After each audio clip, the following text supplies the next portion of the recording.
ఎంత దారుణం తయారైతున్నారు మనుషులు. ఉత్తరప్రదేశ్లో ఉన్న బలియా జిల్లాలో అయితే ఘోరమైంది.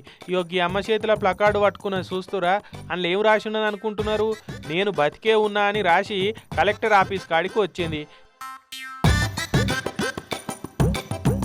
నేను బతికే ఉన్నా అని ఆమెనే ఆఫీసర్లకు చెప్పుకునేటట్టు చేసిరట పాలోళ్ళు. మరి ఈ అమ్మ పేరు శారదా దేవట. ఇలా నాయనకి ఈ మొక్కతే బిడ్డ. అయితే ఇలా నాయన జీవిడిచిన నాటికి ఉన్న భూములు జాగలు ఇల్లు గిల్లు అంతా ఈమె పేరు మీద రాసి పట చేసిపోయిండట. అయితే ఇలా పాలోళ్ళు ఆమె భూమి జాగలు కొట్టేస్తేందుకు ఇకమత్ చేసి ఆమె జీవిడిచిందని దొంగ సర్టిఫికేట్ తయారు చేసిరట.